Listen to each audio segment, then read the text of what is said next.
Video on कर लो अपनी।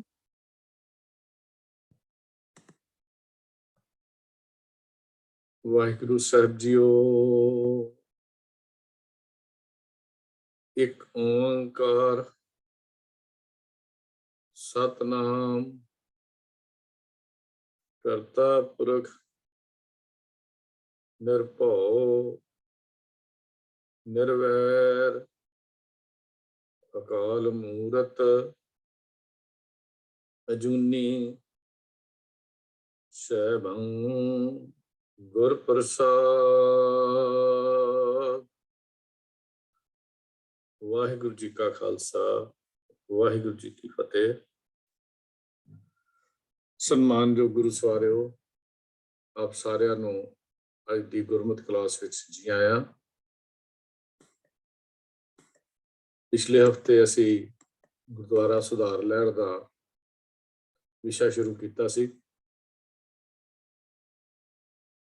ਗੁਰੂ ਕਾਲ ਤੋਂ ਬਾਅਦ ਸਿੱਖਾਂ ਨੂੰ ਜਦੋਜਹਿਦ ਵਿੱਚੋਂ ਗੁਜ਼ਰਨਾ ਪਿਆ।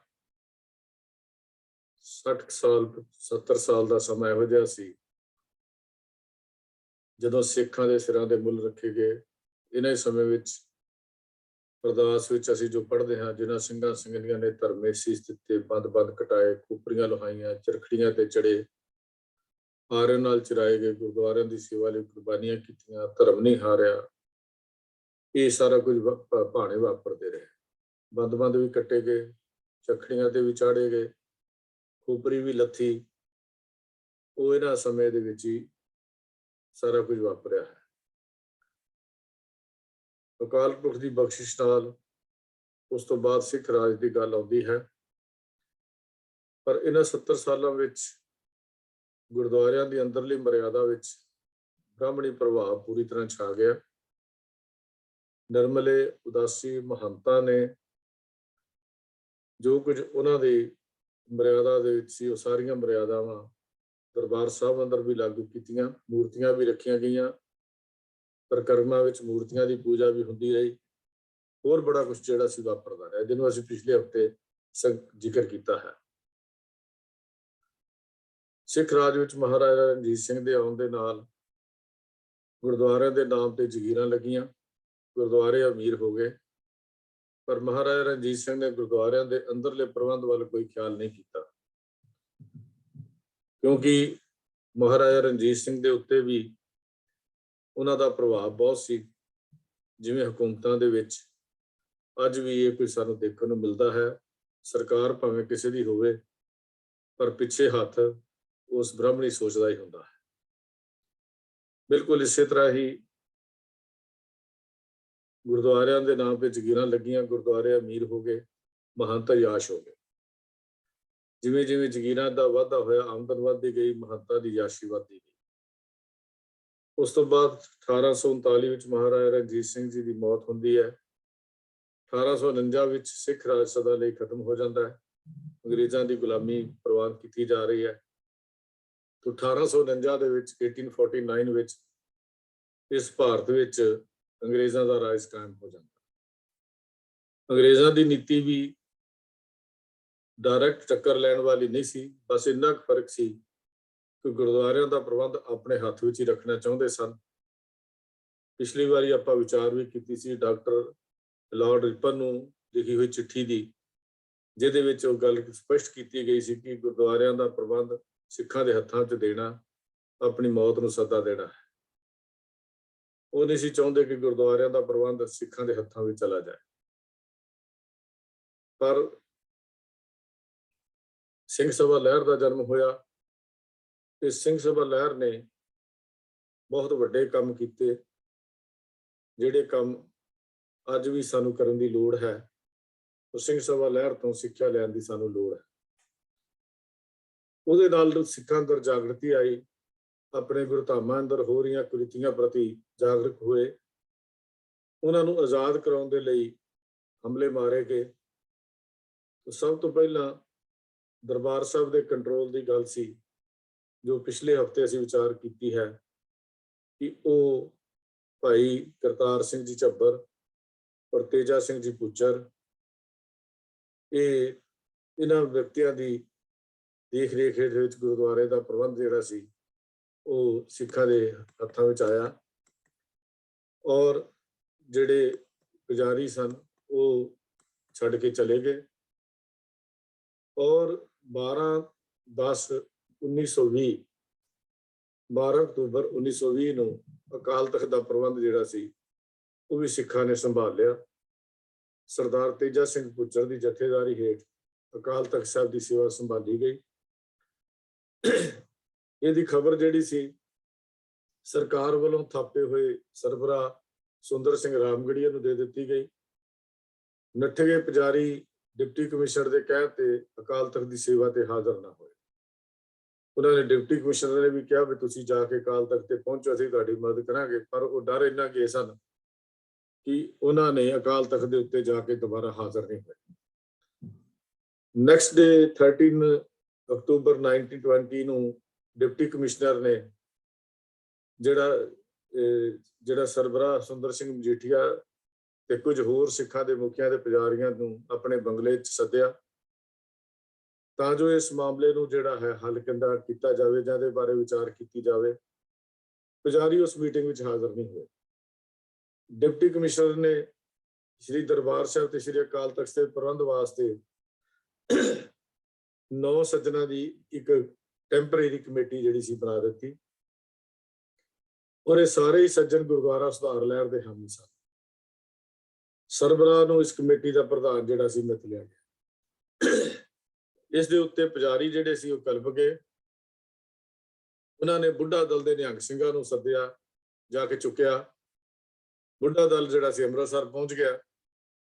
ਖੱਪ ਪਈ, ਪਰ 15 ਅਕਤੂਬਰ ਨੂੰ ਖਤਰਾ ਇਉਂ ਲੱਗਣ ਲੱਗ ਪਿਆ ਕਿ ਨਿਹੰਗ ਸਿੰਘ ਜਿਹੜੇ ਹਨ ਅਕਾਲ ਤਖਤ ਦੇ ਸੇਵਾਦਾਰਾਂ ਉੱਤੇ ਹਮਲਾ ਕਰਨਗੇ। ਬਾਬਾ ਕੇਰ ਸਿੰਘ ਪੱਟੀ ਨੇ ਨਿਹੰਗਾਂ ਨੂੰ ਬੜੀ ਸਿਆਣਪ ਨਾਲ ਸਾਰੀ ਗੱਲ ਸਮਝਾਈ ਤੇ ਉਹਨਾਂ ਪਾਸੋਂ ਇਹ ਮਤਾ ਪਾਸ ਕਰਵਾਇਆ ਕਿ ਪੁਜਾਰੀਆਂ ਨੂੰ ਨੇ ਸ੍ਰੀ ਅਕਾਲ ਤਖਤ ਸਾਹਿਬ ਖਾਲੀ ਛੱਡ ਕੇ ਭੱਜ ਜਾਣ ਦੀ ਬੜੀ ਗਲਤ ਗੱਲ ਕੀਤੀ ਹੈ, ਭੈੜੀ ਗੱਲ ਕੀਤੀ ਹੈ। ਜਦ ਤੱਕ ਪੰਥ ਦੀ ਸਾਂਝੀ ਇਕੱਤਰਤਾ ਨਹੀਂ ਹੁੰਦੀ, ਕਿਸੇ ਪ੍ਰਕਾਰ ਦੀ ਕੋਈ ਵੀ ਗੜਬੜ ਜਿਹੜੀ ਹੈ ਉਹ ਸਾਨੂੰ ਨਹੀਂ ਕਰਨੀ ਚਾਹੀਦੀ ਤੇ ਸੇਵਾ ਸੰਭਾਲ ਜਿਹੜੀ ਹੈ ਉਹ ਜਥੇ ਨੂੰ ਸੇਵਾ ਕਰੀ ਜਾਣ ਦੇਣੀ ਚਾਹੀਦੀ ਹੈ, ਜਿਹਦੀ ਜ਼ਿੰਮੇਵਾਰੀ ਲੱਗੀ ਹੈ। ਫਿਰ ਦੀਵਾਲੀ ਦੀ ਰਾਤ ਨੂੰ ਨਿਹੰਗ ਸਿੰਘਾਂ ਦੇ ਕੁਝ ਜਥੇ ਦੇ ਕੁਝ ਬੰਦਿਆਂ ਨੇ ਜਾਂ ਕੁਝ ਮੈਂਬਰਾਂ ਨੇ ਅਕਾਲ ਤਖਤ ਤੇ ਕਬਜ਼ਾ ਕਰਨ ਤੇ ਗੜਬੜ ਕਰਾਉਣ ਦੀ ਫਿਰ ਨੀਅਤ ਧਾਰੀ। ਬਾਬਾ ਕੇਰ ਸਿੰਘ ਪੱਟੀ ਤੇ ਹੋਰ ਸਿਆਣੇ ਬੰਦਿਆਂ ਨੇ ਫਿਰ ਉਹਨਾਂ ਨੂੰ ਸਮਝਾਉਣ ਦਾ ਯਤਨ ਕੀਤਾ, ਪਰ ਉਹ ਮੰਨੇ ਨਹੀਂ। ਇਸ ਤੇ ਅਕਾਲ ਤਖਤ ਦੀ ਸੇਵਾ ਕਰਨ ਵਾਲੇ ਅਕਾਲੀ ਜਥੇ ਦੇ ਜਥੇਦਾਰਾਂ ਨੇ ਫਿਰ ਨਿਹੰਗਾਂ ਸਿੰਘਾਂ ਨੂੰ ਅੱਗੋਂ ਵੰਗਾਰ ਪਾ ਦਿੱਤੀ ਵੀ ਆਓ ਜਿਹਨੇ ਆਉਣਾ ਹੈ, ਜੇ ਤੁਸੀਂ ਪੰਥ ਨਾਲ ਟੱਕਰਾ ਕਰਕੇ ਜ਼ੋਰ ਅਜ਼ਮਾਈ ਕਰਨਾ ਹੀ ਚਾਹੁੰਦੇ ਹੋ ਆ ਜਾਓ। ਅੱਗੋਂ ਉਹਨਾਂ ਨੇ ਫਿਰ ਜਿਨ੍ਹਾਂ ਨੇ ਪੰਥ ਵਿਚਾਰਧਾਰਾ ਦੇ ਜਿਹੜੇ ਗੁਰੂ ਪਿਆਰੇ ਸਨ ਤੇ ਇਸ ਤੇ ਨਿਹੰਗ ਸਿੰਘ ਜਿਹੜੇ ਚੁੱਪ ਚੁਪੀਤੇ ਉੱਥੋਂ ਚਲੇ ਗਏ। ਇੱਥੋਂ ਗੱਲ ਸਾਬਤ ਹੁੰਦੀ ਹੈ ਵੀ ਸਿੱਖ ਕੇਵਲ ਵਾਹਿਗੁਰੂ ਵਾਹਿਗੁਰੂ ਕਰਨ ਵਾਲੇ ਨਹੀਂ ਸਨ, ਲੋੜ ਪੈਣ ਦੇ ਉੱਤੇ ਸ਼ਸਤਰ ਨੂੰ ਚਲਾਉਣਾ ਵੀ ਜਾਣਦੇ ਸਨ। ਜੇ ਸ਼ਸਤਰ ਪਹਿਨੇ ਹੀ ਨਹੀਂ ਸਨ, ਸ਼ਸਤਰ ਨੂੰ ਵਰਤਣਾ ਵੀ ਜਾਣਦੇ ਸਨ। ਜਦੋਂ ਹੀ ਨਿਹੰਗ ਸਿੰਘਾਂ ਨੇ ਇਹ ਨੀਅਤ ਧਾਰੀ ਵੀ ਅਸੀਂ ਕਬਜ਼ਾ ਕਰੀਏ ਅਕਾਲ ਤਖਤ ਤੇ, ਤਾਂ ਉਹਨਾਂ ਨੇ ਆ ਕੇ ਉਹਨਾਂ ਨੂੰ ਅੱਗੋਂ ਵੰਗਾਰ ਪਾਈ ਤਾਂ ਉਹ ਭੱਜ ਗਏ। ਹੁਣ ਜਿਹੜੇ ਸੁਧਾਰਕ ਸਨ ਜਾਂ ਗੁਰਦੁਆਰਾ ਸੁਧਾਰ ਲਹਿਰ ਦੇ ਹਾਮੀ ਸਨ, ਉਹਨਾਂ ਨੇ ਸਲਾਹ ਕੀਤੀ ਕਿ 94 ਸੱਜਣਾਂ ਦਾ ਇਕੱਠ ਸੱਦ ਕੇ ਪੰਥ ਦੀ ਪ੍ਰਤੀਨਿਧ ਤੇ ਸਾਂਝੀ ਕਮੇਟੀ ਇੱਕ ਬਣਾਈ ਜਾਏ, ਜਿਹੜੀ ਪੰਥ ਨੂੰ ਪੂਰੀ ਤਰ੍ਹਾਂ ਪੰਥ ਦੀ ਅਗਵਾਈ ਕਰੇ ਤੇ ਗੁਰਦੁਆਰਿਆਂ ਦਾ ਪ੍ਰਬੰਧ ਤੇ ਗੁਰਦੁਆਰਿਆਂ ਦੀ ਮਰਿਆਦਾ ਦੇ ਵਿੱਚ ਉਹ ਸੁਧਾਰ ਕਰੇ। ਇਸ ਇਕੱਠ ਦੀ ਖਾਤਰ ਸ੍ਰੀ ਅਕਾਲ ਤਖਤ ਸਾਹਿਬ ਤੋਂ ਇੱਕ ਹੁਕਮ ਵੀ ਜਾਰੀ ਕੀਤਾ, ਹੁਕਮਨਾਮਾ ਵੀ ਜਾਰੀ ਕੀਤਾ ਗਿਆ, ਜਿਹਦੇ ਵਿੱਚ 4 ਤਖਤ, ਉਸ ਵੇਲੇ 4 ਤਖਤ ਹੀ ਸਨ, 5ਵਾਂ ਤਖਤ ਤਾਂ ਬਾਅਦ ਵਿੱਚ ਜਾ ਕੇ ਦਰਬਾਰ ਸਾਹਿਬ ਪ੍ਰਵਾਨਿਤ ਹੋਇਆ। ਗੁਰਦੁਆਰਿਆਂ, ਸਿੱਖ ਜਥੇਬੰਦੀਆਂ, ਖਾਲਸਾ ਕਾਲਜਾਂ, ਸਿੱਖ ਰਿਆਸਤਾਂ, ਸਿੱਖ ਫੌਜੀਆਂ, ਨਿਹੰਗ ਸਿੰਘਾਂ ਜਥਿਆਂ ਦੇ ਨੂੰ ਆਪੋ ਆਪਣੇ ਪ੍ਰਤੀਨਿਧ 15 ਨਵੰਬਰ 1920 ਨੂੰ ਸ੍ਰੀ ਅਕਾਲ ਤਖਤ ਸਾਹਿਬ ਤੇ ਹੋਣ ਵਾਲੇ ਪੰਥਕ ਇਕੱਠ ਵਿੱਚ ਭੇਜਣ ਲਈ ਬੇਨਤੀ ਕੀਤੀ ਗਈ। ਇਸ ਇਕੱਠ ਦੀ ਤਰੀਕ ਤੋਂ 2 ਦਿਨ ਪਹਿਲਾਂ ਸਰਕਾਰ ਨੇ ਸ੍ਰੀ ਦਰਬਾਰ ਸਾਹਿਬ ਅੰਮ੍ਰਿਤਸਰ ਤੇ ਇਹਦੇ ਨਾਲ ਹੋਰ ਸੰਬੰਧਿਤ ਜਿਹੜੇ ਗੁਰਦੁਆਰੇ ਸਨ, ਜਿਵੇਂ ਤਰਨਤਾਰਨ ਸਾਹਿਬ ਦੇ ਪ੍ਰਬੰਧ ਵਾਸਤੇ ਇੱਕ 36 ਸੱਜਣਾਂ ਦੀ ਕਮੇਟੀ ਬਣਾ ਦਿੱਤੀ, 36। ਇਹ ਸਭੇ ਸੱਜਣ ਗੁਰਦੁਆਰਾ ਸੁਧਾਰ ਲਹਿਰ ਦੇ ਹਾਮੀ ਸਨ, ਪ੍ਰੋ ਸਨ।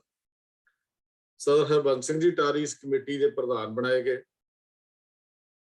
ਦੇਸ਼ ਭਰ ਵਿੱਚ ਹੋਰ ਵੀ ਸਭ ਤਰ੍ਹਾਂ ਦੇ ਖਿਆਲੀ ਰਾਵਾਂ ਵਾਲੇ ਸਿੱਖ 15 ਅਤੇ 16 ਨਵੰਬਰ ਦੇ ਪੰਥਕ ਇਕੱਠ ਵਿੱਚ ਸ਼ਾਮਲ ਹੋਏ।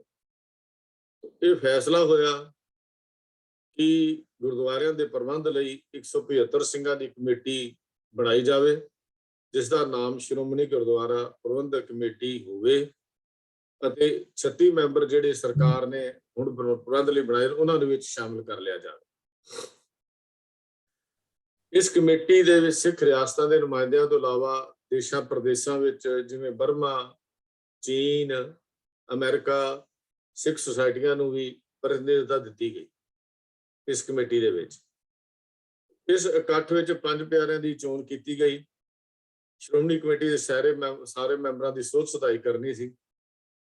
5 ਪਿਆਰਿਆਂ ਵਿੱਚ ਸੰਤ ਭਾਈ ਤੇਜਾ ਸਿੰਘ ਜੀ ਮਸਤਵਾਨ ਵਾਲੇ, ਭਾਈ ਜੋਤ ਸਿੰਘ ਐਮਏ, ਬਾਬਾ ਹਰਕ੍ਰਿਸ਼ਨ ਸਿੰਘ ਜੀ ਐਮਏ, ਜਥੇਦਾਰ ਭਾਈ ਤੇਜਾ ਸਿੰਘ ਜੀ ਸੈਂਟਰਲ ਮਾਝਾ ਦੀਵਾਨ ਔਰ ਸਰਦਾਰ ਬਲਵੰਤ ਸਿੰਘ ਜੀ ਰਈਸ ਕੱਲਾ, ਉਹ ਇਸ 5 ਪਿਆਰਿਆਂ ਵਿੱਚ ਸ਼ਾਮਲ ਹੋਏ। 12 ਦਸੰਬਰ ਨੂੰ ਇਸ ਕਮੇਟੀ ਦੀ ਪਹਿਲੀ ਮੀਟਿੰਗ ਜਿਹੜੀ ਸੀ ਸ੍ਰੀ ਅਕਾਲ ਤਖਤ ਸਾਹਿਬ ਤੇ ਹੋਈ। ਉਸ ਵਿੱਚ 5 ਪਿਆਰਿਆਂ ਨੇ ਕਮੇਟੀ ਦੇ ਹਰ ਇੱਕ ਮੈਂਬਰ ਦੀ ਸੁਧਾਈ ਕੀਤੀ। ਜਿਹੜੀ ਗੱਲ ਚਾਹੀਦੀ ਹੈ, ਇਸ ਛੋਟੀ ਜਿਹੀ ਘਟਨਾ ਦੇ ਪਿੱਛੇ ਇੱਕ ਬਹੁਤ ਵੱਡਾ ਰਾਜ ਛਿਪਿਆ ਹੋਇਆ ਹੈ ਕਿ ਗੁਰਦੁਆਰਿਆਂ ਦਾ ਪ੍ਰਬੰਧ ਕਰਨ ਦੇ ਜਿਹੜੇ ਮੈਂਬਰ ਹਨ ਉਹ ਕਮ ਸੇ ਕਮ ਸਿੱਖੀ ਸਿਧਾਂਤਾਂ ਦੇ ਵਿੱਚ ਜ਼ਰੂਰ ਪੂਰੇ ਹੋਣੇ ਚਾਹੀਦੇ ਹਨ। ਸੁਧਾਈ ਕਰਨ ਦਾ ਮਕਸਦ ਇਹ ਸੀ ਵੀ ਜਿਨ੍ਹਾਂ ਦੇ ਅੰਦਰ ਕਮੀ ਹੈ ਜਾਂ ਕੋਈ ਨਸ਼ਾ ਕਰਦੇ ਹਨ ਜਾਂ ਹੋਰ ਕੋਈ ਚੀਜ਼ ਕਰਦੇ, ਉਹਨਾਂ ਨੂੰ ਇਸ ਕਮੇਟੀ ਵਿੱਚ ਸ਼ਾਮਲ ਨਹੀਂ ਕੀਤਾ ਜਾਏਗਾ। ਜੋ ਕਿ ਪਤਿਤ ਹਨ ਉਹਨਾਂ ਨੂੰ ਵੀ ਨਹੀਂ ਕੀਤਾ ਜਾਏਗਾ। ਤਾਂ ਕਹਿਣ ਦਾ ਮਤਲਬ ਇਹ ਹੈ ਵੀ ਅਸਲੀ ਇਹ ਮਰਿਆਦਾ ਸ਼੍ਰੋਮਣੀ ਕਮੇਟੀ ਦੀ ਜਿਹੜੀ ਬਣੀ ਸੀ, ਇਹਦੇ ਵਿੱਚ ਅੱਜ ਕਮੀ ਆ ਗਈ ਹੈ। ਅੱਜ ਮੈਂਬਰ ਜਿਸ ਤਰ੍ਹਾਂ ਦਾ ਮਰਜ਼ੀ ਚੁਣ ਕੇ ਆ ਜਾਏ, ਕਿਉਂਕਿ ਵੋਟ ਸਿਸਟਮ ਹੈ, ਇਲੈਕਸ਼ਨ ਸਿਸਟਮ ਹੈ। ਤਾਂ ਇਲੈਕਸ਼ਨ ਸਿਸਟਮ ਦੇ ਵਿੱਚ ਹਮੇਸ਼ਾ ਹੀ ਕਮੀਆਂ ਜਿਹੜੀਆਂ ਰਹਿੰਦੀਆਂ ਨੇ। ਜਿਨ੍ਹਾਂ ਕੋਲ ਜ਼ਿਆਦਾ ਪੈਸਾ ਜਾਂ ਜਿਨ੍ਹਾਂ ਦੀ ਪਾਰਟੀ ਜ਼ਿਆਦਾ ਤਾਕਤਵਰ ਹੁੰਦੀ ਹੈ, ਜਿਹੜੇ ਜ਼ਿਆਦਾ ਨਸ਼ਾ ਵਰਤਾ ਲੈਂਦੇ ਹਨ, ਜ਼ਿਆਦਾ ਪੈਸਾ ਵੰਡ ਲੈਂਦੇ ਹਨ, ਉਹ ਪਾਰਟੀ ਜਿੱਤ ਜਾਂਦੀ ਹੈ। ਉਹਦੇ ਤੋਂ ਬਾਅਦ ਚੁਣੇ ਹੋਏ ਮੈਂਬਰਾਂ ਦੀ ਕੋਈ ਸੋਧ ਸੁਧਾਈ ਨਹੀਂ ਹੁੰਦੀ। ਚਾਹੀਦਾ ਤੇ ਇਹ ਹੈ ਕਿ ਅਕਾਲ ਤਖਤ ਸਾਹਿਬ ਦੇ ਸਾਰੇ ਮੈਂਬਰਾਂ ਨੂੰ ਸੱਦਿਆ ਜਾਵੇ ਤੇ ਉਹਨਾਂ ਮੈਂਬਰਾਂ ਦੀ ਸੋਧ ਸੁਧਾਈ ਕੀਤੀ ਜਾਵੇ। ਜਿਹੜਾ ਮੈਂਬਰ ਪੂਰਾ ਨਹੀਂ ਉਤਰਦਾ, ਵੈਸੇ ਤਾਂ ਇਲੈਕਸ਼ਨ ਲੜਨ ਤੋਂ ਪਹਿਲਾਂ ਹੀ ਮੈਂਬਰਾਂ ਦੀ ਸੋਧ ਸੁਧਾਈ ਹੋ ਜਾਣੀ ਚਾਹੀਦੀ ਹੈ, ਤਦ ਕਿ ਉਹ ਚੁਣਿਆ ਹੀ ਨਾ ਜਾਵੇ, ਉਹਦੀ ਥਾਂ ਤੇ ਹੋਰ ਬੰਦਾ ਚੰਗਾ ਚੁਣ ਲਿਆ ਜਾਵੇ। ਪਰ ਜੇ ਉੱਥੇ ਸੰਭਵ ਨਹੀਂ ਤਾਂ ਫਿਰ ਇਹ ਜ਼ਰੂਰੀ ਚੀਜ਼ ਹੈ ਕਿ ਇਲੈਕਸ਼ਨ ਤੋਂ ਬਾਅਦ ਚੁਣੇ ਹੋਏ ਮੈਂਬਰਾਂ ਨੂੰ ਇਕੱਠਾ ਕਰਕੇ ਉਹਨਾਂ ਦੀ ਸੋਧ ਸੁਧਾਈ ਜ਼ਰੂਰ ਹੋਵੇ। ਨਹੀਂ ਤਾਂ ਜੋ ਅੱਜ ਗੁਰਦੁਆਰਾ ਪ੍ਰਬੰਧ ਵਿੱਚ ਰਿਸ਼ਵਤ, ਕਰਪਸ਼ਨ, ਕਿਰਦਾਰ ਤੇ ਹੋਰ ਚੀਜ਼ਾਂ ਦੇਖਣ ਨੂੰ ਮਿਲਦੀਆਂ ਹਨ, ਇਹ ਇਸੇ ਤਰ੍ਹਾਂ ਹੀ ਵਾਪਰਦੀਆਂ ਰਹਿਣਗੀਆਂ। ਇਹ ਇਸੇ ਤਰ੍ਹਾਂ ਹੀ ਚੱਲਦਾ ਰਹੇਗਾ। ਤਾਂ ਜਦੋਂ ਮੈਂਬਰਾਂ ਦੀ ਸੋਧ ਸੁਧਾਈ, ਇਹਦੇ ਚ ਭਾਵੇਂ ਸਰ ਸੁੰਦਰ ਸਿੰਘ ਜੀ ਮਜੀਠੀਆ ਨੂੰ ਪ੍ਰਧਾਨ ਬਣਾਇਆ ਗਿਆ ਸੀ, ਉਹ ਵੀ ਉਹਦੇ ਸ਼ਾਮਲ ਸਨ। ਭਾਵੇਂ ਉਹਨਾਂ ਦੇ ਉੱਤੇ ਸਰਕਾਰ ਦੇ ਉਹਦਾ ਪਿੱਠੂ ਹੋਣ ਦਾ ਦੋਸ਼ ਵੀ ਜਿਹੜਾ ਲੱਗਦਾ ਸੀ। 5 ਪਿਆਰਿਆਂ ਦੀ ਆਗਿਆ ਦੇ ਲੈ ਕੇ ਅਵਗੁਣ ਭਰੇ ਏਕ ਗੁਣ ਨਾਹੀ ਸ਼ਬਦ ਚ ਪੜ੍ਹਦੇ ਹੋਏ ਨਿਮਰਤਾ ਸਹਿਤ ਸੰਗਤ ਨੂੰ ਨਿਸ਼ਚਾ ਦਵਾਇਆ ਗਿਆ ਕਿ ਉਹ ਜਾਣ ਬੁੱਝ ਕੇ, ਸੁੰਦਰ ਸਿੰਘ ਮਜੀਠੀਆ ਨੇ ਫਿਰ ਇਹ ਸ਼ਬਦ ਪੜ੍ਹਿਆ, ਹਮ ਅਵਗੁਣ ਭਰੇ ਏਕ ਗੁਣ ਨਾਹੀ, ਤੇ ਸੰਗਤ ਦੇ ਸਾਹਮਣੇ ਇਹ ਗੱਲ ਕਹੀ ਕਿ ਉਹਨਾਂ ਨੇ ਜਾਣ ਬੁੱਝ ਕੇ ਗੁਰੂ ਪੰਥ ਦੀ ਕਦੀ ਵੀ ਅਵੱਗਿਆ ਨਹੀਂ ਕੀਤੀ, ਭਾਵ ਗੁਰੂ ਪੰਥ ਦਾ ਹੁਕਮ ਨਹੀਂ ਮੋੜਿਆ ਤੇ ਨਾ ਹੀ ਅੱਗੋਂ ਵਾਸਤੇ ਕਰਨਗੇ। ਤਾਂ ਸੰਗਤ ਨੇ ਗੁਰੂ ਪੰਥ ਦੇ ਬਖਸ਼ੰਦ ਹੋਣ ਦਾ ਜੋ ਬਿਰਧ ਹੈ, ਜੋ ਸ਼ਰਨ ਆਏ ਤੇ ਸਕੰਠ ਲਾਏ ਬਿਰਧ ਸੁਆਮੀ ਸੰਦਾ, ਜਿਵੇਂ ਮਾਲਕ ਦਾ ਬਿਰਧ ਹੈ, ਗੁਰੂ ਪੰਥ ਦਾ ਵੀ ਇਹੀ ਬਿਰਧ ਹੈ। ਗੁਰੂ ਪੰਥ ਜਿੱਦੀ ਨਹੀਂ ਹੈ ਵੀ ਇਹ ਜਿੱਦ ਫੜ ਲਈ, ਇਹਨੂੰ ਕੱਢ ਦਿੱਤਾ ਤੈਨੂੰ ਵਾੜਨਾ ਨਹੀਂ, ਜਾਂ ਇਹਨੂੰ ਹਟਾਤਾ ਤੇ ਇਹਨੂੰ ਅਸੀਂ ਸਮਝੌਤਾ ਨਹੀਂ ਕਰਨਾ। ਇਹ ਤਾਂ ਪਾਰਟੀਬਾਜ਼ੀ, ਗਰੁੱਪਿਜ਼ਮ ਕਰਕੇ ਚੱਲ ਰਿਹਾ ਹੈ। ਲੇਕਿਨ ਗੁਰੂ ਪੰਥ ਦਾ ਬਿਰਧ ਨਹੀਂ ਸੀ, ਜਿਹੜਾ ਅੱਜ ਸਾਡੇ ਅੰਦਰ ਕਮੀਆਂ ਕਮਜ਼ੋਰੀਆਂ ਆ ਗਈਆਂ। ਸੰਗਤ ਨੇ ਫਿਰ ਗੁਰੂ ਪੰਥ ਦਾ ਬਿਰਧ ਪਾਲਦੇ ਹੋਏ ਇਹ ਨਿਰਾ ਉਹਨਾਂ ਨੂੰ ਬਖਸ਼ਿਆ ਹੀ ਨਹੀਂ, ਸਗੋਂ ਸ਼੍ਰੋਮਣੀ ਗੁਰਦੁਆਰਾ ਪ੍ਰਬੰਧਕ ਕਮੇਟੀ ਦਾ ਪਹਿਲਾ ਪ੍ਰਧਾਨ ਵੀ ਨਿਯਤ ਕਰ ਦਿੱਤਾ, ਚੁਣ ਲਿਆ। ਇੱਥੋਂ ਇਹ ਗੱਲ ਸਪਸ਼ਟ ਹੁੰਦੀ ਹੈ ਕਿ ਗੁਰੂ ਘਰ ਵਿੱਚ ਜਿਹੜਾ ਵੀ ਨਿਮਰਤਾ ਸਹਿਤ ਆ ਜਾਂਦਾ ਹੈ, ਜਿਹੜਾ ਆਪਣੀਆਂ ਭੁੱਲਾਂ ਨੂੰ ਮੰਨਦਾ ਹੋਇਆ ਅੱਗੋਂ ਵਾਸਤੇ ਸੁਚੇਤ ਹੋਣ ਦਾ ਵਾਅਦਾ ਕਰਦਾ ਹੈ, ਉਹ ਗੁਰੂ ਪੰਥ ਤੱਕ ਉਹਨੂੰ ਸਦਾ ਲਈ ਬਖਸ਼ ਦਿੰਦਾ ਹੈ। ਇਹ ਸਰਦਾਰ ਸੁੰਦਰ ਸਿੰਘ ਜੀ ਜਿਹੜੇ ਰਾਮਗੜੀਆ ਸਨ, ਉਹ ਉਹਨਾਂ ਦੇ ਨਾਲ ਇਹ ਭਾਣਾ ਜਿਹੜਾ ਸੀ ਉਦੋਂ ਵਰਤਿਆ। ਉਮੀਦ ਪ੍ਰਧਾਨ ਸਾਧ ਹਰਬੰਸ ਸਿੰਘ ਜੀ ਅਟਾਰੀ ਤੇ ਸਰਦਾਰ ਸੁੰਦਰ ਸਿੰਘ ਜੀ ਮਜੀਠੀਆ ਨੂੰ ਪ੍ਰਧਾਨ, ਤੇ ਸਰਦਾਰ ਹਰਬੰਸ ਸਿੰਘ ਜੀ ਅਟਾਰੀ ਨੂੰ ਸਕੱਤਰ, ਤੇ ਸਰਦਾਰ ਸੁੰਦਰ ਸਿੰਘ ਰਾਮਗੜੀਏ ਨੂੰ ਜਿਹੜੇ ਸੀ ਉਹਨਾਂ ਨੂੰ ਉਮੀਦ ਪ੍ਰਧਾਨ ਸਰਦਾਰ ਹਰਬੰਸ ਸਿੰਘ ਅਟਾਰੀ ਤੇ ਸਰਦਾਰ ਸੁੰਦਰ ਸਿੰਘ ਮਜੀਠੀਆ ਜਿਹੜੇ ਨੂੰ ਸਕੱਤਰ ਨਿਯੁਕਤ ਜਿਹੜਾ ਸੀ ਉਹ ਕੀਤਾ। ਸੌਰੀ ਜੀ, ਫਿਰ ਮਾਫੀ ਮੰਗ ਰਿਹਾ। ਸਰ ਸੁੰਦਰ ਸਿੰਘ ਰਾਮਗੜੀਏ ਨੂੰ, ਕਿਉਂਕਿ ਨਾਮ ਦੋਨੇ ਮਿਲਦੇ ਹਨ, ਇਸ ਵਾਸਤੇ ਗਲਤੀ ਕਈ ਵਾਰੀ ਲੱਗ ਜਾਂਦੀ ਹੈ।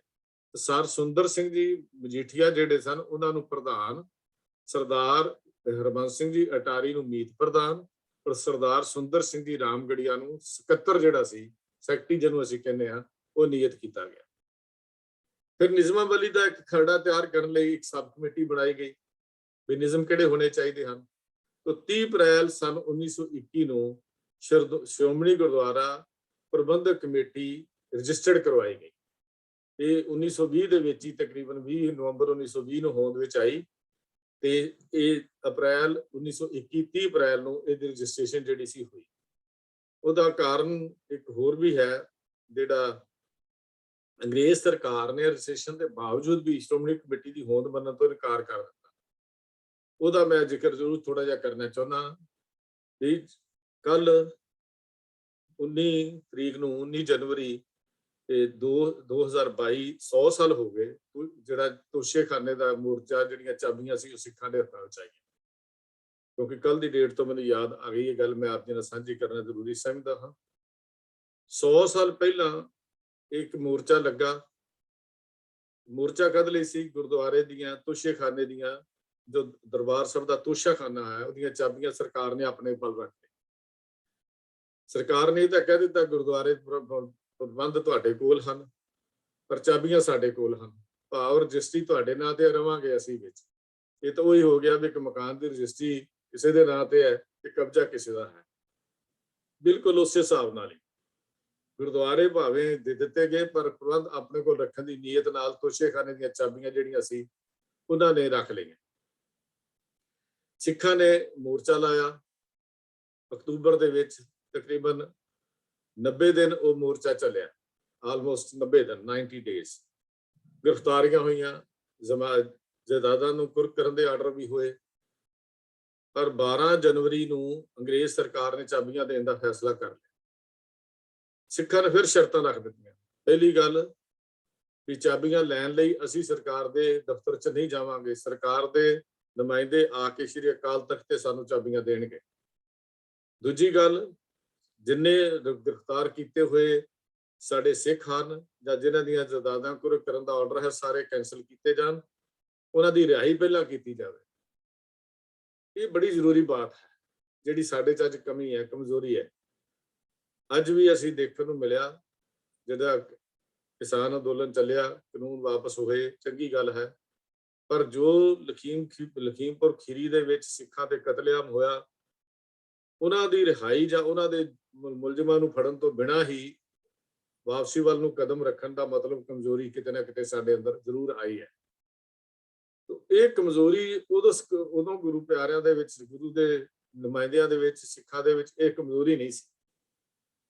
ਸਰਕਾਰ ਨੂੰ ਝੁਕਣਾ ਪਿਆ, ਸਿੱਖ ਵੀ ਰਿਹਾ ਹੋਏ, ਸਰਕਾਰ ਦੇ ਨੁਮਾਇੰਦੇ ਅਕਾਲ ਤਖਤ ਤੇ ਆਏ, ਔਰ ਬਾਬਾ ਖੜਕ ਸਿੰਘ ਜੀ ਨੂੰ ਇਹ ਚਾਬੀਆਂ ਤੋਸ਼ੇਖਾਨੇ ਦੀਆਂ ਸਪੁਰਦ ਕੀਤੀਆਂ ਗਈਆਂ। ਇਹ ਮੈਂ ਤਾਂ ਜ਼ਿਕਰ ਕੀਤਾ ਕਿ 100 ਸਾਲ ਕੱਲ ਉਸ ਘਟਨਾ ਨੂੰ ਹੋਏ ਹਨ। ਉਹ 1921 ਤੇ 1922 ਤੇ 2022 ਦਾ ਜੋ ਸਾਲ 100 ਸਾਲ ਦਾ ਇਤਿਹਾਸ ਹੈ, ਉਹਦੇ ਵਿੱਚ ਇੱਕ ਅਹਿਮ ਘਟਨਾ ਹੈ ਜਿਹੜੀ ਵਾਪਰੀ। ਉਹ ਕਮੇਟੀ ਦੇ ਜਿਹੜੇ ਨਿਜ਼ਮ ਸੀ ਤਿਆਰ ਹੋਣ ਤੋਂ ਬਾਅਦ ਜੁਲਾਈ 1921 ਦੇ ਵਿੱਚ ਪੰਥ ਨੇ ਵੋਟਾਂ ਰਾਹੀਂ ਨਵੀਂ ਕਮੇਟੀ ਦੀ ਚੋਣ ਜਿਹੜੀ ਸੀ ਉਹ ਮੈਂਬਰਾਂ ਦੀ ਚੋਣ ਕੀਤੀ।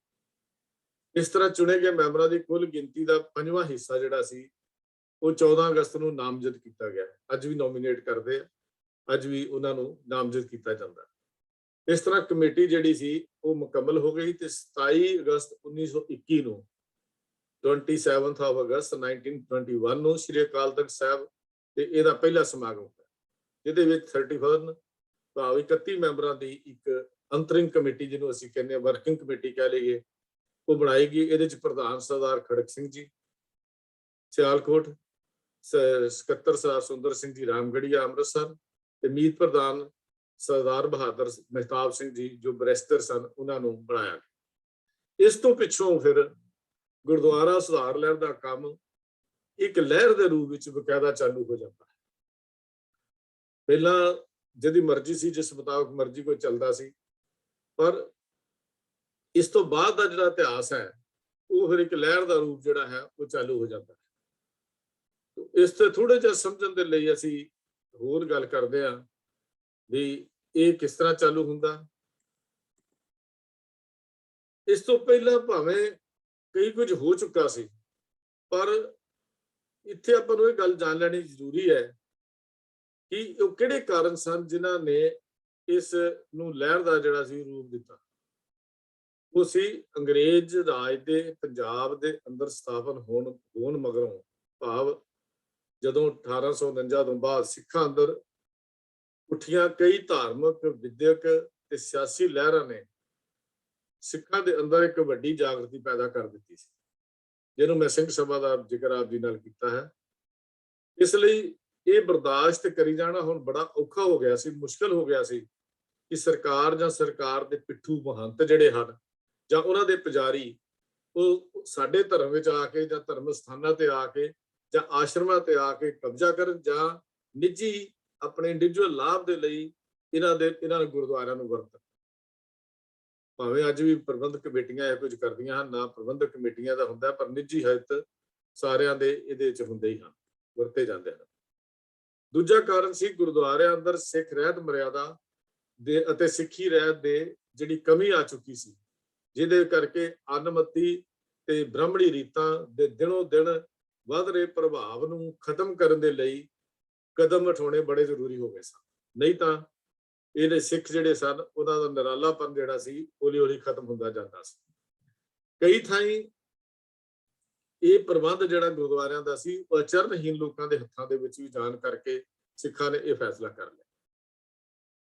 ਜੇ ਅਸੀਂ ਗੱਲ ਕਰੀਏ ਤਾਂ ਸਮੁੱਚੇ ਤੌਰ ਤੇ ਮਹੰਤਾਂ ਤੇ ਪੁਜਾਰੀਆਂ ਦੀ ਜਿਹੜੀ ਆਚਰਨਹੀਨਤਾ, ਕਰੈਕਟਰਲੈਸ ਜਿਹਨੂੰ ਅਸੀਂ ਕਹਿ ਦਿੰਦੇ ਹਾਂ, ਦਰਸ਼ਨਾਂ ਨੂੰ ਆਏ ਯਾਤਰੂਆਂ ਨੂੰ ਦੀ ਬੇਪਤੀ ਕਰਨੀ, ਪੱਤ ਲੁੱਟਣੀ, ਫਿਰ ਇਹ ਸਹਿਣਾ ਜਿਹੜਾ ਸੀ ਇਹ ਹੁਣ ਹੱਦੋਂ ਪਾਰ ਹੋ ਚੁੱਕਾ ਸੀ। ਨਾਮ ਰਸ ਤੇ ਸ਼ਾਂਤੀ ਦੇ ਸੋਮੇ ਜਿਹੜੇ ਗੁਰਦੁਆਰੇ ਸਨ ਉਹ ਅੱਜ ਵਿਕਾਰਾਂ ਦੇ ਅੱਡੇ ਬਣ ਚੁੱਕੇ ਸਨ, ਭਾਵ ਉੱਥੇ ਮਹੰਤਾਂ ਦੀ ਮਰਜ਼ੀ ਦਾ ਜਿਹੜਾ ਸੌਦਾ ਸੀ ਵਿਕਦਾ ਸੀ, ਜਿਹਨੂੰ ਬਰਦਾਸ਼ਤ ਕਰਨਾ ਹੋਰ ਬਹੁਤ ਔਖਾ ਸੀ।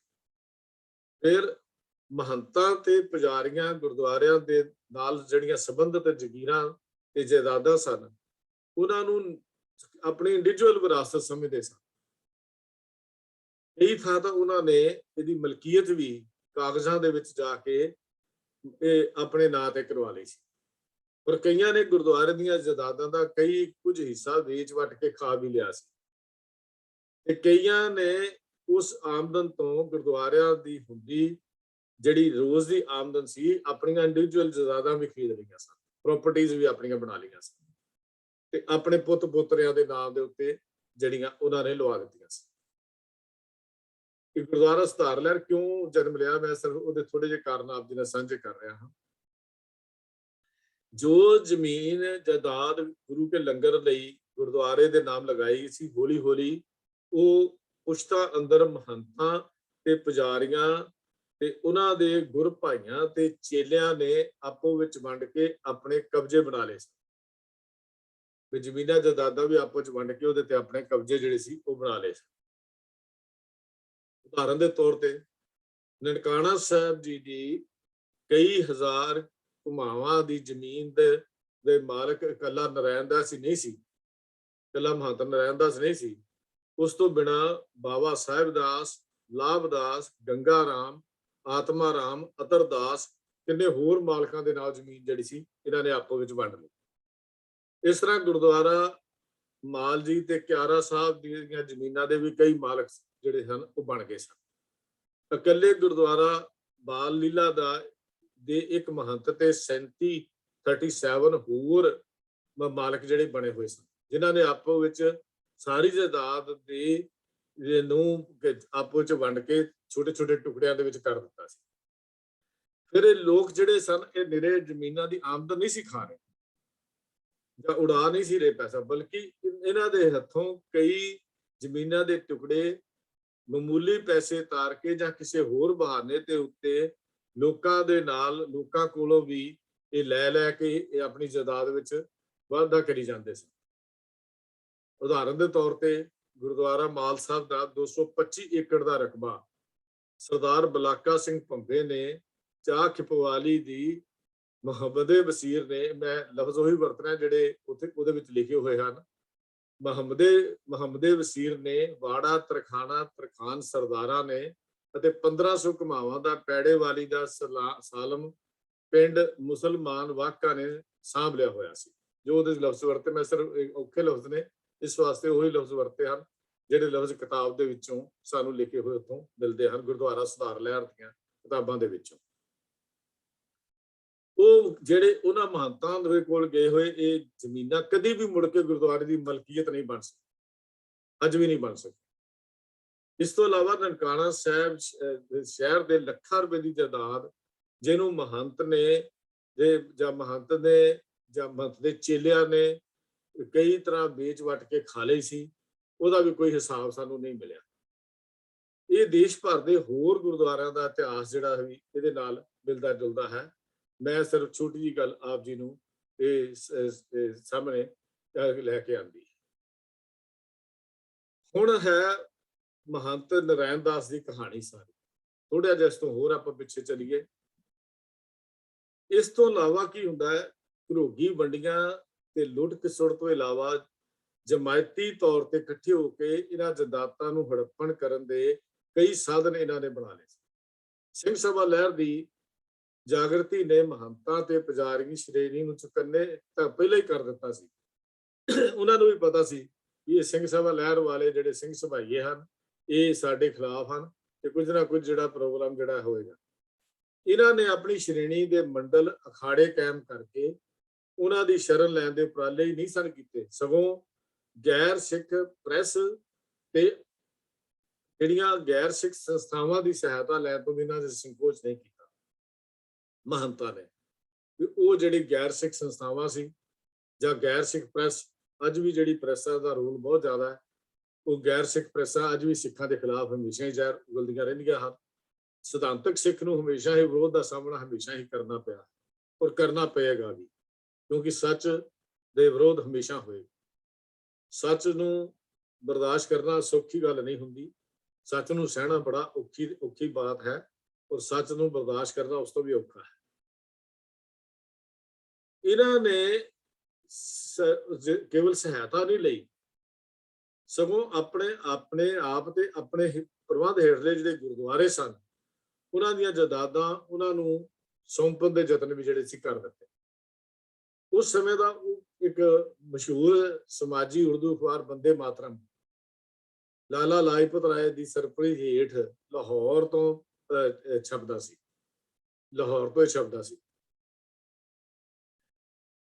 ਉਸ ਲਾਹੌਰ ਤੋਂ ਛਪਦਾ ਜਿਹੜਾ ਅਖਬਾਰ ਸੀ, ਜਿਹੜਾ ਇਹਨਾਂ ਨੇ ਛਾਪਿਆ, ਜਿਹੜਾ ਲਾਲਾ ਲਾਜਪਤ ਰਾਏ ਦੀ ਸਰਪ੍ਰਸਤੀ ਹੇਠ ਜਿਹੜਾ ਛਪਦਾ ਸੀ, ਇਹ ਆਪਣੇ ਆਪ ਦੇ ਉਸ ਵੇਲੇ ਸਮਾਜ ਦੇ ਮੰਨੇ ਪਰਮੰਨੇ ਲੀਡਰ ਵੀ ਪਾਉਂਦੇ ਸਨ। ਮਹੰਤ ਨਰਾਇਣ ਦਾਸ ਨੇ, ਨਨਕਾਣਾ ਸਾਹਿਬ ਦੇ ਮਹੰਤ ਨੇ, ਇਸ ਦਾ ਲਾਭ ਲੈਣ ਲਈ 3000 ਰੁਪਈਆ, ਉਸ ਵੇਲੇ ਬੜੀ ਵੱਡੀ ਰਕਮ ਸਮਝੀ ਜਾਂਦੀ ਸੀ, 3000 ਰੁਪਈਆ ਬੰਦੇ ਮਾਤਰਮ ਅਖਬਾਰ ਦੇ ਵਾਸਤੇ ਦੇ ਕੇ ਲਾਲਾ ਜੀ ਨੂੰ ਉਹਦਾ ਪੱਖ ਪੂਰਨ ਲਈ ਤਿਆਰ ਕਰ ਲਿਆ। ਲਾਲਾ ਜੀ ਦੀ ਸਲਾਹ ਦੇ ਨਾਲ ਹੀ ਗੁਰਦੁਆਰਾ ਜਨਮ ਸਥਾਨ ਨਨਕਾਣਾ ਸਾਹਿਬ ਦੇ ਸੰਬੰਧਿਤ ਜਾਇਦਾਦ ਦੇ ਪ੍ਰਬੰਧ ਹਿੱਤ ਇੱਕ ਟਰਸਟ ਵੀ ਜਿਹੜਾ ਸੀ ਉਹ ਬਣਾਉਣਾ ਪ੍ਰਵਾਨ ਕਰ ਲਿਆ।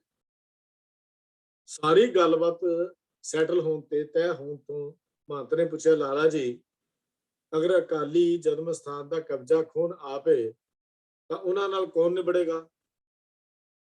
ਅੱਗੋਂ ਲਾਜਪਤ राय का जवाब सी, महंत साहब उनसे तो आप ही टक्करना होगा, उनसे उनसे तो आपने ही टक्करना होगा, हम कैसे टक्कर ले सकते हैं, मौके पर आप ही तो हो लड़ने के लिए, हम लग लहार आएंगे, फिर ट्रस्ट बनाउंदा।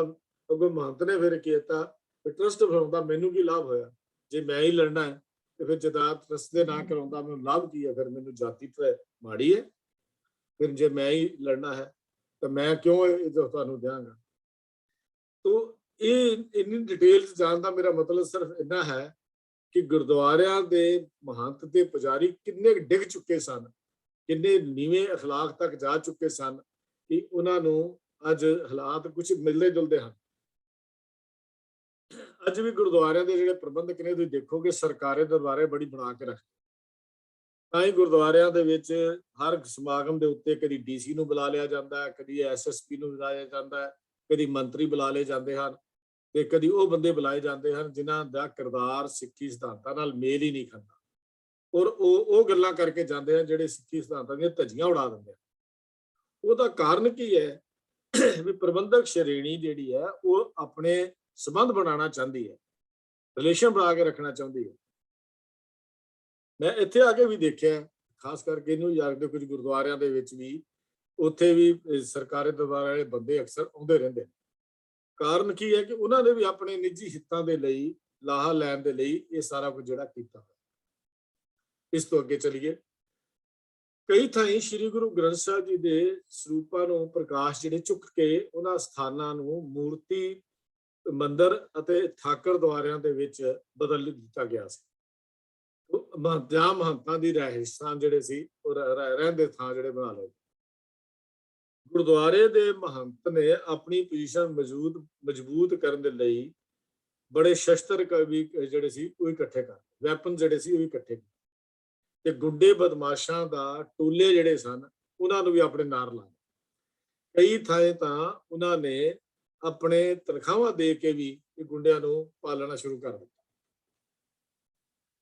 ਉਦਾਸੀ ਸੰਪਰਦਾ ਦੀ ਮਹੰਤਾਂ ਦੀ ਸਹਾਇਤਾ ਲਈ ਉਦਾਸੀਨ ਮਹਾਮੰਡਲ ਕਾਇਮ ਕਰਨਾ ਅਤੇ ਫਿਰ ਫਿਰਕੇ ਪ੍ਰਸਤ ਵਿਚਾਰ ਰੱਖਣ ਵਾਲੀਆਂ ਕਈ ਹਿੰਦੂ ਸੰਪਰਦਾਵਾਂ ਦਾ ਸਿੱਖ ਵਿਰੋਧੀ ਜਜ਼ਬਾਤਾਂ ਨੂੰ ਹਵਾ ਦੇਣਾ, ਮਹੰਤਾਂ ਦੀ ਸਹਾਇਤਾ ਤੇ ਉਤਰ ਆਉਣਾ, ਆਪਣੇ ਗੁਰਦੁਆਰੇ ਮਹੰਤਾਂ ਨੂੰ ਕਬਜ਼ਾ ਨਾ ਛੱਡਣ ਦੀ ਪ੍ਰੇਰਨਾ ਜਿਹੜੀ ਸਨ ਉਹ ਹਮੇਸ਼ਾ ਹੀ ਦਿੰਦੇ ਰਹਿੰਦੇ ਸਨ।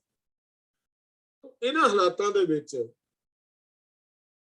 ਗੁਰਦੁਆਰਿਆਂ ਨੂੰ ਸਿੱਖੀ ਦੇ ਨਿੱਜੀ ਪ੍ਰਬੰਧ ਹੇਠ ਲਿਆਉਣ ਦਾ ਖਿਆਲ ਜਿਹੜਾ ਸੀ ਉਹ ਜ਼ੋਰ ਫੜਦਾ, ਪਰੰਤੂ ਨਾ ਤਾਂ ਸਰਕਾਰ ਤੇ ਨਾ ਹੀ ਸਰਕਾਰੀ ਕਾਨੂੰਨ ਸਿੱਖਾਂ ਦੀ ਮਦਦ ਕਰਦੇ ਸਨ। ਫਿਰ ਵੀ ਲੋਕਲ ਲੈਵਲ ਦੇ ਉੱਤੇ ਹਾਲਾਤ ਦੇ ਮੁਤਾਬਕ ਸਿੱਖਾਂ ਵੱਲੋਂ ਸਰਕਾਰੀ ਅਦਾਲਤਾਂ ਦੇ ਬੂਹੇ ਖੜਕਾਏ ਜਾਂਦੇ ਰਹੇ। 40-50 ਸਾਲ ਇਸੇ ਤਰ੍ਹਾਂ ਇਹ ਜਿਹੜੇ ਯਤਨ ਹੁੰਦੇ ਰਹੇ, ਯਤਨ ਕਰਦੇ ਰਹੇ। ਗੁਰਦੁਆਰਿਆਂ ਸੰਬੰਧੀ ਸਿੱਖ ਹੱਕ ਜਿਹੜੇ ਸੁਰੱਖਿਅਤ ਕਰਨ ਦੇ ਲਈ ਅਦਾਲਤਾਂ ਵਿੱਚ ਵੀ ਗੇੜੇ ਕੱਢਦੇ ਰਹੇ, ਪਰ ਇਹਨਾਂ ਗੱਲਾਂ ਤੇ ਸਿੱਖਾਂ ਦੇ ਨਾ ਕੇਵਲ ਲੱਖਾਂ ਰੁਪਏ ਬਰਬਾਦ ਹੋਏ, ਸਗੋਂ ਇਹਨਾਂ ਨੂੰ ਕਈ ਥਾਈਂ ਵੱਡੀ ਬੇਇੱਜ਼ਤੀ ਜਾਂ ਹਿੱਠੀ ਵੀ ਸਹਿਣੀ ਪਈ, ਕਿਉਂਕਿ ਕਈ ਗੁਰਦੁਆਰੇ ਉਹਨਾਂ ਦੀਆਂ ਜਾਇਦਾਦਾਂ ਸਰਕਾਰ ਦੀ ਵਿਰੋਧਤਾ ਦੇ ਕਾਰਨ ਸਿੱਖ ਹੱਥਾਂ ਵਿੱਚ ਸਦਾ ਲਈ ਜਿਹੜੀਆਂ ਉਹ ਨਿਕਲ ਗਈਆਂ ਸੀ। ਜਦੋਂ ਕਾਨੂੰਨ ਮਦਦ ਨਾ ਕਰੇ, ਜਦੋਂ ਸਰਕਾਰ ਮਦਦ ਨਾ ਕਰੇ, ਸਮਾਜ ਦੀ ਵੱਡੀ ਗਿਣਤੀ ਤੁਹਾਡੀ ਵਿਰੋਧੀ ਧੜੇ ਦਾ ਪੱਖ ਪੂਰਦੀ ਹੋਵੇ, ਸਰਕਾਰ ਨੂੰ ਇਹ ਡਰ ਹੋਵੇ ਕਿ ਸਿੱਖ ਹੱਥਾਂ 'ਚ ਜਾ ਕੇ ਗੁਰਦੁਆਰੇ ਉਹਨਾਂ ਦੀ ਸਮਰੱਥਾ ਵਧਾਉਣ ਦਾ ਕਾਰਨ ਬਣ ਜਾਣਗੇ, ਸਿੱਖਾਂ ਲਈ ਹੁਣ ਹੋਰ ਕੋਈ ਚਾਰਾ ਨਹੀਂ ਸੀ ਕਿ ਉਹ ਗੁਰਦੁਆਰਿਆਂ ਉੱਤੇ ਜ਼ਬਰਦਸਤੀ ਕਬਜ਼ੇ ਕਰਦੇ ਜਾਂ ਗੁਰਦੁਆਰਿਆਂ ਵੱਲੋਂ ਸਦਾ ਲਈ ਆਪਣੇ ਹੱਥ ਧੋ ਬੈਠ। ਦੋਵੇਂ ਥਾਂ ਸਾਹਮਣੇ ਸਨ। ਜਦੋਂ ਸਰਕਾਰਾਂ ਸਾਥ ਨਾ ਦੇਣ, ਜਦੋਂ ਕਾਨੂੰਨ ਸੱਚ ਦੀ ਕੁਰਸੀ ਤੇ ਬੈਠ ਕੇ ਝੂਠ ਬੋਲੇ, ਨਿਆਂ ਦੀ ਕੁਰਸੀ ਤੇ ਬਹਿ ਕੇ ਅਨਿਆਂ ਕਰੇ, ਜਦੋਂ ਕਾਦੀ ਕੂੜ ਬੋਲ ਮਲ ਖਾਏ ਦੀ ਗੱਲ ਵਾਪਰਦੀ ਹੋਵੇ, ਜਦੋਂ ਸ਼ਰਮ ਧਰਮ ਦੇ ਛੱਪ ਖਲੋਏ ਕੂੜ ਫੇਰੇ ਪ੍ਰਧਾਨ ਵੇ ਲਾਲੋ ਦਾ ਇਸ ਕਿੱਸਾ ਚੱਲਦਾ ਹੋਵੇ, ਹੱਲ ਕੀ ਸੀ ਵੀ ਬਹੁ ਗਿਣਤੀ ਜਿਹੜੀ ਮੈਜੋਰਟੀ ਹੈ ਉਹ ਮਹੰਤਾਂ ਦਾ ਪੱਖ ਪੂਰਦੀ ਹੈ। ਸਿੱਖ ਬਹੁਤ ਘੱਟ ਗਿਣਤੀ ਵੀ ਸਨ, ਅੱਜ ਵੀ ਹਨ, ਉਦੋਂ ਵੀ ਸਨ। ਜਿਹੜੀ ਮਾਈਨੋਰਟੀਜ਼ ਹੁੰਦੀਆਂ ਉਹਨਾਂ ਤੇ ਹਮੇਸ਼ਾ ਦਬਾਅ ਬਣਾਇਆ ਜਾਂਦਾ। ਜਦੋਂ ਸਰਕਾਰ ਇਹ ਸਮਝਦੀ ਹੋਵੇ ਕਿ ਗੁਰਦੁਆਰੇ ਜੇ ਇਹਨਾਂ ਦੇ ਹੱਥਾਂ 'ਚ ਰਹੇ ਤੇ ਸਾਡੇ ਵਿਰੋਧੀ ਹੋ ਜਾਣਗੇ, ਸਾਨੂੰ ਹਿੰਦੁਸਤਾਨ ਆਜ਼ਾਦ ਕਰਨਾ ਪਏਗਾ। ਅੰਗਰੇਜ਼ ਸਰਕਾਰ ਇਹ ਸਮਝਦੀ ਹੋਵੇ। ਹੁਣ ਇਹਨਾਂ ਸਮੇਂ ਦੇ ਵਿੱਚ ਸਿੱਖਾਂ ਕੋਲ ਕੋਈ ਬਚਿਆ ਹੀ ਨਹੀਂ ਸੀ। ਉਹ ਇਹੋ ਹੀ ਸੀ ਕਿ ਜਾਂ ਤਾਂ ਗੁਰਦੁਆਰਿਆਂ ਤੇ ਕਬਜ਼ਾ ਕਰੀਏ, ਤਾਕਤ ਦੇ ਨਾਲ ਕਬਜ਼ਾ ਕਰੀਏ, ਤੇ ਜਾਂ ਗੁਰਦੁਆਰਿਆਂ ਨੂੰ ਸਦਾ ਲਈ ਆਪਣਾ ਹੱਥ ਧੋ ਲਈਏ। ਸਦਾ ਲਈ ਹੱਥ ਧੋਣਾ ਜਿਹੜਾ ਸੀ ਉਹ ਤਾਂ ਫਿਰ ਸਿੱਖੀ ਦੀ ਹੋਂਦ ਨੂੰ ਖਤਮ ਕਰਨ ਦੇ ਬਰਾਬਰ ਸੀ। ਇਸ ਕਰਕੇ ਬਰਦਾਸ਼ਤ ਨਹੀਂ ਸੀ ਕੀਤਾ ਜਾ ਸਕਦਾ ਕਿ ਅਸੀਂ ਇਹਨਾਂ ਗੁਰਦੁਆਰਿਆਂ ਨੂੰ ਸਦਾ ਲਈ ਆਪਣੇ ਹੱਥਾਂ ਤੋਂ ਛੱਡ ਦਈਏ। ਇਸ ਤੇ ਬੜੀ ਲੰਬੀ ਵਿਚਾਰ ਕਰਨ ਦੇ ਮਗਰੋਂ ਸ਼੍ਰੋਮਣੀ ਗੁਰਦੁਆਰਾ ਪ੍ਰਬੰਧਕ ਕਮੇਟੀ ਨੇ ਸਿੰਘਾਂ ਦੇ ਜੱਥੇ ਭੇਜ ਕੇ ਗੁਰਦੁਆਰਿਆਂ ਦੇ ਉੱਤੇ ਕਬਜ਼ਾ ਕਰਨ ਦੀ ਨੀਤੀ ਨੂੰ ਅਪਣਾ ਲਿਆ। ਪਾਲਿਸੀ ਬਣਾ ਲਈ ਵੀ ਆਪਣੇ ਜੱਥੇ ਭੇਜੀਏ ਤੇ ਗੁਰਦੁਆਰਿਆਂ ਦੇ ਉੱਤੇ ਕਬਜ਼ਾ ਕਰੀਏ। ਅਜਿਹਾ ਕਰਨ ਦੇ ਦੋ ਹੀ ਸਾਧਨ ਹੁੰਦੇ ਹਨ, ਇੱਕ ਤਸ਼ੱਦਦ ਜਾਂ ਅਦਮ ਤਸ਼ੱਦਦ। ਭਰਾਵ ਲੜਨਾ ਤੇ ਮਰਨਾ ਜਾਂ ਹੱਥ ਨਾ ਚੁੱਕਦੇ ਹੋਏ ਵਿਰੋਧੀ ਦੇ ਵਾਰਾਂ ਨੂੰ ਸਹਿਣਾ, ਦੋ ਹੀ ਜਿਹਦੇ ਰਸਤੇ ਹੁੰਦੇ ਹਨ ਜਦੋਂ ਤੁਸੀਂ ਇਹੋ ਜਿਹੀ ਲੜਾਈ ਲੜਨੀ ਹੋਵੇ। ਇੱਕ ਤਾਂ ਹੈ ਲੜਨਾ ਤੇ ਮਰਨਾ, ਸਿੱਧਾ ਜਾ ਕੇ ਟੱਕਰ ਲੈਣੀ। ਦੂਜਾ ਸੀ ਕਿ ਉਹਨਾਂ ਦੇ ਵਿਰੋਧੀ ਦੇ ਵਾਰਾਂ ਨੂੰ ਸ਼ਾਂਤਮਈ ਰਹਿੰਦੇ ਹੋਏ ਵਿਰੋਧੀ ਦੇ ਵਾਰ ਨੂੰ ਸਹਿ ਲੈਣਾ। ਤੋ ਸਿੱਖੀ ਜੀਵਨ ਦੀ ਉਸਾਰੀ ਨਾਲ ਦੋਨਾਂ ਪੱਖਾਂ ਤੋਂ ਹੀ ਕੀਤੀ ਗਈ ਹੈ। ਸਿੱਖ ਦੇ ਅੰਦਰ ਇਹ ਦੋਨੇ ਗੁਣ ਹੋਣੇ ਵੀ ਚਾਹੀਦੇ ਹਨ। ਇਕੱਲਾ ਤਲਵਾਰ ਫੜ ਕੇ ਘੁਮਾਉਣ ਨਾਲ ਕੁਝ ਨਹੀਂ ਬਣਦਾ, ਨੀਤੀ ਵੀ ਆਣੀ ਚਾਹੀਦੀ ਹੈ।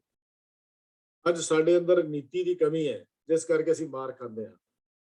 ਮੌਜੂਦਾ ਸਮੇਂ ਵਿੱਚ ਵੀ ਸਾਡੇ ਅੰਦਰ ਨੀਤੀ ਦੀ ਕਮੀ ਹੈ। ਜੋਸ਼ ਹੈ, ਪਰ ਜੋਸ਼ ਦੇ ਨਾਲ ਹੋਸ਼ ਸਾਡਾ ਗਵਾਚ ਜਾਂਦਾ ਹੈ। ਸਿੱਖਾਂ ਨੇ ਸਿੱਖ ਜਰਨਾ ਵੀ ਜਾਣਦਾ ਹੈ ਤੇ ਮਰਨਾ ਵੀ ਜਾਣਦਾ ਹੈ। ਇਹ ਗੁਣ ਹੋਣਾ ਚਾਹੀਦਾ ਹੈ। ਸਿੱਖ ਲਈ ਹੁਕਮ ਹੈ ਕਿ ਉਹ ਸਾਰੇ ਪਹਿਲਾਂ ਉਦਮ ਕਰੇ, ਹੀਲੇ ਕਰੇ, ਵਸੀਲੇ ਕਰੇ, ਸਹਿਣ ਜ਼ਰਨ ਦੇ ਪੱਖੋਂ ਰੁੱਖਾਂ ਵਰਗਾ ਆਪਣਾ ਹੌਸਲਾ ਅਪਣਾਵੇ। ਜਿਵੇਂ ਬਾਬਾ ਫਰੀਦ ਜੀ ਲਿਖਦੇ ਹਨ, ਦਰਵੇਸ਼ਾਂ ਨੂੰ ਲੋੜੀਏ ਰੁੱਖਾਂ ਦੀ ਜਿਰਾਂਦ ਵਾਲਾ ਹੌਸਲਾ ਰੱਖੇ। ਰੁੱਖਾਂ ਦੇ ਵਰਗਾ ਜਿਗਰਾ ਚਾਹੀਦਾ ਹੈ। ਰੁੱਖ ਨੂੰ ਕੋਈ ਵੱਢਣ ਆ ਜਾਏ ਤਾਂ ਰੁੱਖ ਸੀ ਨਹੀਂ ਕਰਦਾ। ਰੁੱਖ ਸਾਰਿਆਂ ਨੂੰ ਫਲ ਦਿੰਦਾ ਹੈ, ਰੁੱਖ ਸਾਰਿਆਂ ਨੂੰ ਛਾਂ ਦਿੰਦਾ ਹੈ, ਰੁੱਖ ਸਾਰਿਆਂ ਨੂੰ ਸੁੱਖ ਦਿੰਦਾ ਹੈ। ਪਰ ਰੁੱਖ ਨੂੰ ਵੱਢਣ ਆ ਜਾਏ ਤਾਂ ਰੁੱਖ ਨੇ ਕਦੀ ਸੀਵ ਨਹੀਂ ਕੀਤੀ, ਆਪਣੇ ਆਪ ਨੂੰ ਚੁੱਪ ਕਰਕੇ ਛਿਲਵਾ ਲੈਂਦਾ ਹੈ। ਰੁੱਖ ਵਰਗਾ ਜਿਗਰਾ ਕਿਹਾ ਇੱਥੇ ਬਾਬਾ ਫਰੀਦ ਜੀ ਨੇ, ਰੁੱਖਾਂ ਦੀ ਜਿਰਾਂਦ, ਵੀ ਏਡਾ ਜਿਗਰਾ ਚਾਹੀਦਾ। ਪਰ ਜੇ ਇਹਦੇ ਕਰਨ ਦੇ ਬਾਵਜੂਦ ਵੀ, ਇਹ ਰੁੱਖਾਂ ਦੀ ਜਿਰਾਂਦ ਵਾਲਾ ਜਿਗਰਾ ਰੱਖਣ ਦੇ ਬਾਵਜੂਦ ਵੀ, ਜੇ ਵੈਰੀ ਸਿੱਧੇ ਰਸਤੇ ਤੇ ਨਾ ਆਵੇ ਤਾਂ ਸ਼ਸਤਰ ਨੂੰ ਹੱਥ ਪਾਉਣ ਵਿੱਚ, ਸ਼ਸਤਰ ਨੂੰ ਹੱਥ ਪਾ ਕੇ ਲੜਾਈ ਦੇ ਮੈਦਾਨ ਵਿੱਚ ਜੂਝਣ ਤੋਂ ਕਦੀ ਸੰਕੋਚ ਨਹੀਂ ਕਰਨਾ ਚਾਹੀਦਾ। ਇਹ ਸਾਡਾ ਧਰਮ ਹੈ, ਇਹ ਸਾਡਾ ਮਤ ਹੈ, ਜਿਹੜਾ ਸਾਨੂੰ ਗੁਰਮਤਿ ਦੀ ਗੁੜਤੀ ਵਿੱਚ ਮਿਲਿਆ ਹੈ। ਗੁਰਦੁਆਰਾ ਪ੍ਰਬੰਧ ਸਾਹਿਬ ਦੇ ਸੁਧਾਰ ਦੇ ਕੰਮ ਵਿੱਚ ਵੀ ਸਾਰੇ ਹੀਲੇ ਸਿੱਖ ਅਪਣਾ ਚੁੱਕੇ ਸਨ। ਕੇਵਲ ਸਹਿਣ ਵਾਲਾ, ਜਰਨ ਵਾਲਾ ਹੀਲਾ ਹਾਲੇ ਬਾਕੀ ਰਹਿੰਦਾ ਸੀ ਵੀ ਚਲੋ ਇਹ ਵੀ ਅਪਣਾ ਲਿਆ ਜਾਏ। ਸਿੱਖ ਇਤਿਹਾਸ ਅੰਦਰ ਇਸ ਨੂੰ ਅਪਣਾਉਣ ਦੀਆਂ ਵੀ ਸਾਡੇ ਕੋਲ ਉਦਾਹਰਨਾਂ ਮਿਲਦੀਆਂ ਹਨ। ਗੁਰੂ ਅਰਜਨ ਦੇਵ ਮਹਾਰਾਜ ਦੀ ਸ਼ਹਾਦਤ ਤੋਂ ਲੈ ਕੇ ਅਨੇਕਾਂ ਮਿਸਾਲਾਂ ਸਾਡੇ ਸਾਹਮਣੇ ਹਨ, ਜਿਸ ਲਈ ਗੁਰਦੁਆਰਿਆਂ ਨੂੰ ਪੰਥਕ ਹਿੱਤਾਂ ਵਿੱਚ ਲਿਆਉਣ ਲਈ ਸ਼੍ਰੋਮਣੀ ਕਮੇਟੀ ਨੇ ਸਹਿਣ ਤੇ ਜਰਨ ਦੇ ਹਥਿਆਰ ਨੂੰ ਵਰਤਣਾ ਠੀਕ ਸਮਝਿਆ। ਪਿਛਲੇ ਇਤਿਹਾਸ ਤੋਂ ਗਵਾਹੀ ਲੈਂਦਿਆਂ ਹੋਇਆ ਪਹਿਲਾਂ ਇਹ ਠੀਕ ਸਮਝਿਆ ਗਿਆ ਵੀ ਸਹਿਣਾ ਤੇ ਜਰਨਾ, ਇਹ ਤਰੀਕਾ ਸਾਡਾ ਹੈ, ਉਹ ਸਾਡੇ ਲਈ ਵਰਤਣਾ ਚਾਹੀਦਾ ਹੈ। ਵੈਸੇ ਵੀ ਤਸ਼ੱਦਦ ਕਰਕੇ ਸਿੱਖ ਫੌਜਦਾਰੀ ਕਾਨੂੰਨ ਦੇ ਅੰਦਰ, ਜੇਲ੍ਹਾਂ ਅੰਦਰ ਸੁੱਟੇ ਜਾ ਸਕਦੇ ਸਨ। ਇਹ ਡਰ ਸੀ ਕਿ ਇਹਨਾਂ ਦੇ ਉੱਤੇ ਵੇਲੇ ਦੀ ਹਕੂਮਤ ਕਾਨੂੰਨ ਬਣਾ ਕੇ ਜੇਲ੍ਹਾਂ ਵਿੱਚ ਸੁੱਟ ਦੇਗੀ। ਸਰਕਾਰ ਵੀ ਧੜਾ ਬਣ ਕੇ ਸਿੱਖਾਂ ਦੇ ਵਿਰੋਧ ਵਿੱਚ ਖੜੀ ਹੋ ਜਾਏਗੀ। ਜਿਸ ਤਰ੍ਹਾਂ ਕੇ ਹਾਲਾਤ ਵਾਪਰ ਰਹੇ ਸੀ, ਇਹ ਗੱਲ ਬਿਲਕੁਲ ਪੋਸੀਬਲ ਸੀ। ਇੱਕ ਧੜਾ ਵੀ ਬਣ ਜਾਂਦੀ, ਸਿੱਧੀ ਸਰਕਾਰ ਨਾਲ ਆ ਕੇ ਟੱਕਰ ਲੈ ਲੈਂਦੀ। ਨਿਹੱਥੇ ਸਿੱਖਾਂ ਲਈ ਸਰਕਾਰ ਦਾ ਮੁਕਾਬਲਾ ਕਰਨਾ ਔਖਾ ਵੀ ਸੀ। ਸਰਕਾਰਾਂ ਦੇ ਮੁਕਾਬਲੇ ਨਹੀਂ ਹੁੰਦੇ, ਸਰਕਾਰਾਂ ਦੇ ਹੱਥ ਬੜੇ ਲੰਬੇ ਹੁੰਦੇ ਹਨ। ਮਾਫ ਕਰਨਾ, ਸਰਕਾਰਾਂ ਨੀਤੀ ਸ਼ਾਸਤਰ ਤੇ ਦੂਸਰੇ ਦੋਨੇ ਸ਼ਾਸਤਰ ਵਰਤਦੀਆਂ ਹਨ। ਨੀਤੀ ਸ਼ਾਸਤਰ ਵੀ ਸਰਕਾਰਾਂ ਵਰਤਦੀਆਂ ਹਨ ਤੇ ਸ਼ਸਤਰ ਵੀ ਸਰਕਾਰਾਂ ਵਰਤਦੀਆਂ ਹਨ। ਨੀਤੀ ਸ਼ਾਸਤਰ ਦੇ ਵਿੱਚ ਸਰਕਾਰਾਂ ਅੰਦਰੋਂ ਮਾਰਦੀਆਂ ਹਨ, ਸਿੱਖਾਂ ਨੂੰ ਖੋਖਲਾ ਕਰਦੀਆਂ ਹਨ, ਕੌਮਾਂ ਨੂੰ, ਜਿਵੇਂ ਸਾਨੂੰ ਕੀਤਾ ਗਿਆ।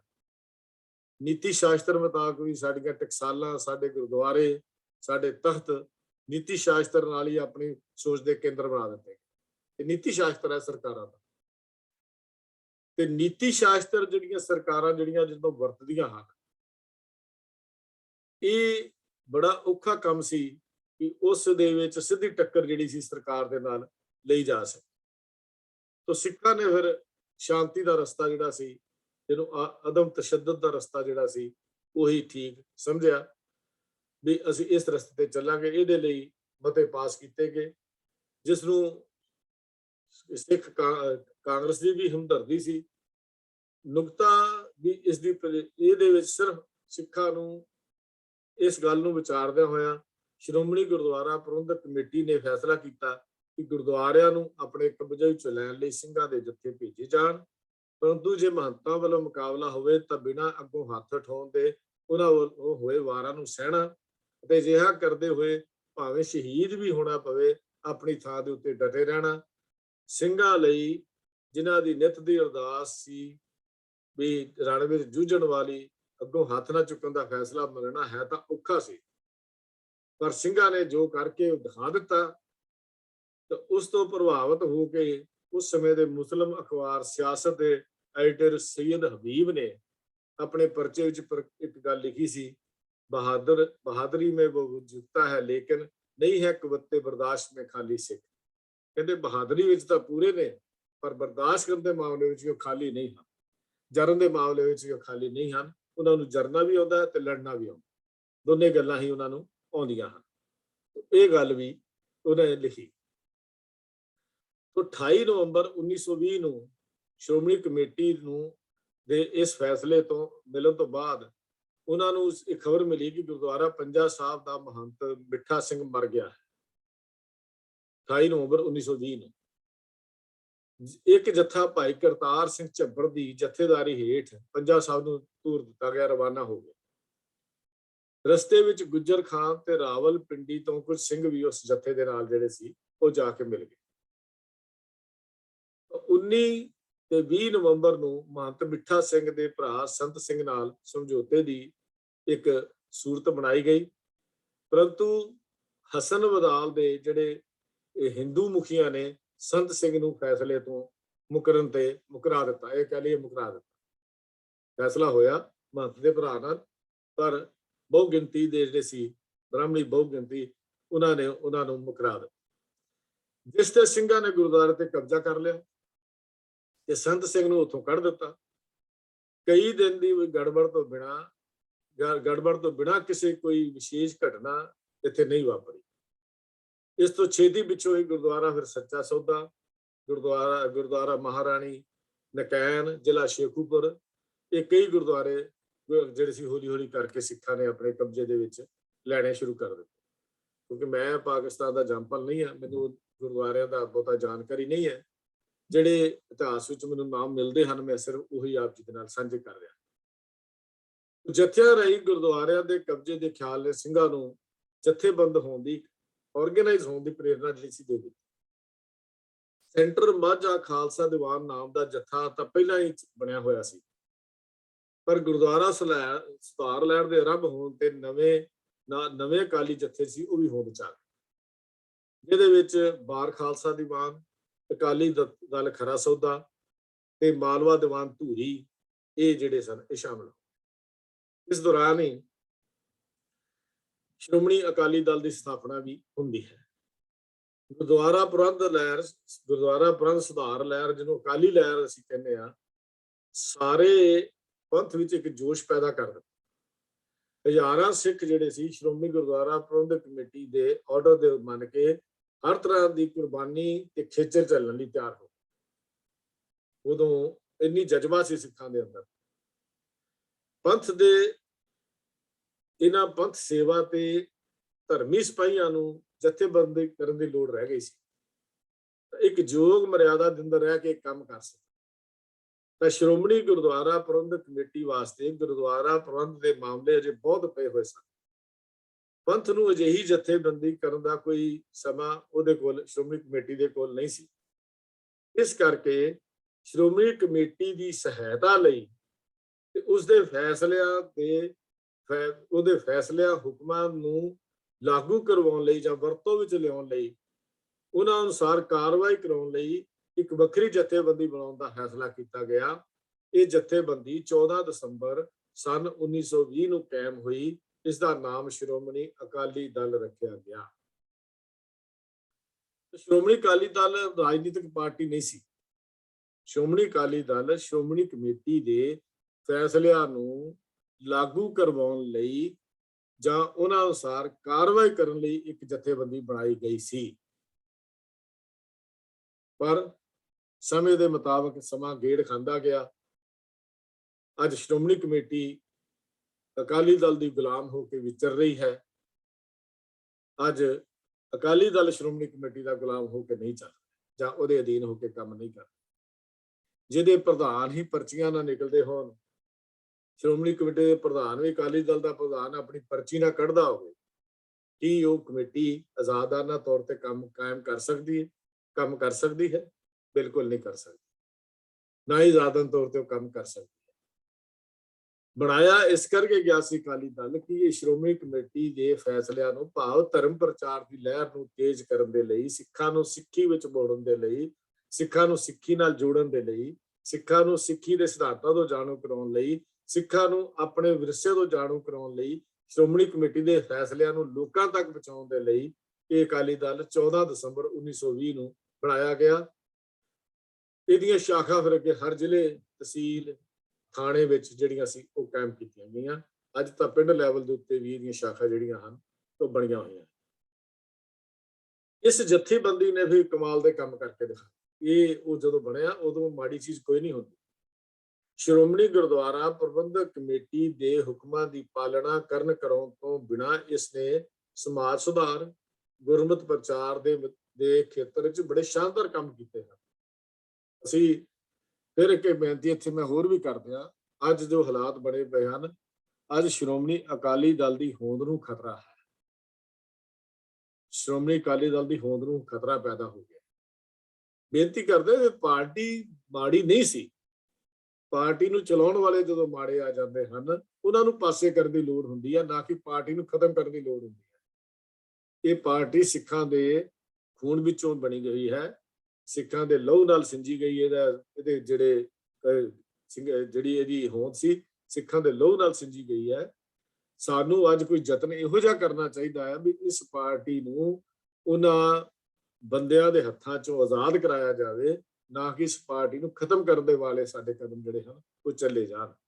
ਅਦਰਵਾਈਜ਼ ਸਾਡੇ ਕੋਲ ਆਪਣੀ ਕੋਈ ਅੱਜ ਸਿਆਸੀ ਜਮਾਤ ਨਹੀਂ ਹੈ, ਪਰ ਕਿਉਂਕਿ ਹਾਲਾਤ ਇਦਾਂ ਦੇ ਬਣ ਗਏ, ਕੰਮ ਇਹੋ ਜਿਹੇ ਹੋ ਚੁੱਕੇ ਹਨ ਕਿ ਅਸੀਂ ਸਿੱਖ ਵੀ ਅੱਜ ਇਸ ਤੋਂ ਦੂਰ ਹੁੰਦੇ ਨਜ਼ਰ ਆ ਰਹੇ ਹਾਂ, ਜੋ ਪਿਛਲੀ ਇਲੈਕਸ਼ਨਾਂ ਵਿੱਚ ਵੀ ਹੋਇਆ ਤੇ ਅੱਜ ਦੀ ਇਲੈਕਸ਼ਨ ਵਿੱਚ ਹੀ ਹੋਣ ਜਾ ਰਿਹਾ ਹੈ।